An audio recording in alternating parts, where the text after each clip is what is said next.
लालच मत करो, लालच बुरी बला है, लालच नहीं करना चाहिए, लालच लालच लालच। सो रिसेंटली ही मैंने इस टॉपिक के ऊपर एक वीडियो बनाई थी, शॉर्ट वीडियो, कि लालच की क्या कोई लिमिट होगी। कुछ खास कमेंट तो आए नहीं, लेकिन मुझे इसका आंसर मिल चुका है कि नहीं, लालच की कोई लिमिट नहीं होती है। मुझे एक स्टोरी से ये चीज़ पता लगी, मैं आपको बताती हूँ। पुराने टाइम की एक बात है कि एक राजा होता है जो कि काफ़ी ज़्यादा परेशान होता है क्योंकि उसकी ग्रोथ नहीं हो रही होती है। वो अपने एस्ट्रोलॉजर को बुलाता है और उसको अपनी परेशानी बताता है। एस्ट्रोलॉजर उसको एक सॉल्यूशन देता है कि आप एक काम करो, आप कल सुबह उठना और नहा धो के तैयार होके अपने घर से निकलना, अपने दरबार से निकलना, महल से, और जो भी आपको पहला व्यक्ति कोई मिलेगा आपको उससे भिक्षा लेनी है, ठीक है, आपको ऐसा करना है। राजा उसकी बात को फॉलो करता है। वो सुबह उठता है, नहाता है और रेडी शेडी होके निकल जाता है अपने दरबार से, ठीक है। वो तलाश कर ही रहा होता है कि मुझे कोई एक ऐसा पर्सन टकर जाए जो मेरे को भीख दे, ठीक है। सबसे पहले ना उसको एक पर्सन टकरता है जो कि ऑलरेडी एक भिखारी होता है, और वो भिखारी ऐसा होता है कि वो खुद ही लालची होता है काफ़ी ज़्यादा, और वो एक परेशान सा पर्सन होता है कि उसको अपने काम से वो होता है, थोड़ा फ्रस्ट्रेटेड सा होता है कि मेरे को भिक्षा लेनी पड़ती है, और काफ़ी ज़्यादा ही अजीब सा पर्सन होता है वो। लेकिन राजा को तो उसी से भीख लेनी थी क्योंकि पहले वो उसी से मिला। तो राजा क्या करता है, उससे रिक्वेस्ट करता है कि आप मुझे भिक्षा दे दो।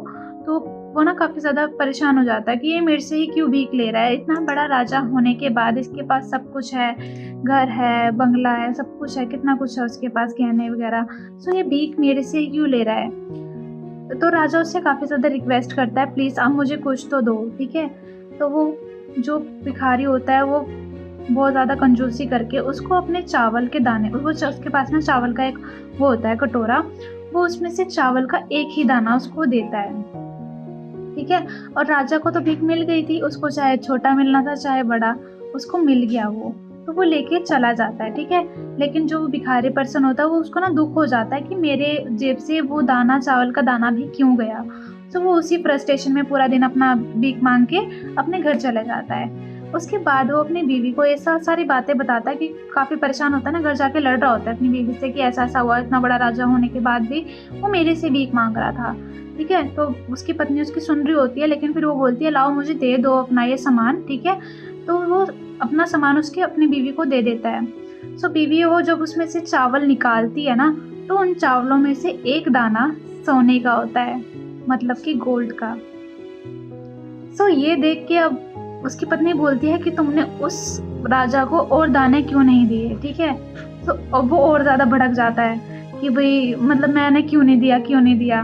पहले तो वो एक दाना देते हुए भी वो हो रहा था, खिंच रहा था, और वो क्या बोलते हैं उसे, फ्रस्ट्रेट हो रहा था कि मेरे को क्यों देना पड़ रहा है, उसका दिल दुख रहा था वो एक दाना देने में भी।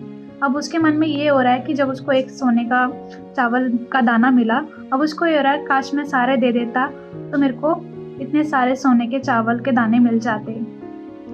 द कंक्लूजन इज, जितना दोगे उससे कई गुना ज़्यादा तुम पाओगे। अब उसका लालच नहीं, उसको मार लिया, उसका तो दिल ही नहीं कर रहा था उसको चावल देने का बिल्कुल भी, लेकिन उसने एक भी दिया तो उसको रिटर्न में कितना गुना ज़्यादा मिला, सोचो, चावल के दाने से, एक सोने का चावल। तो ये है लालच।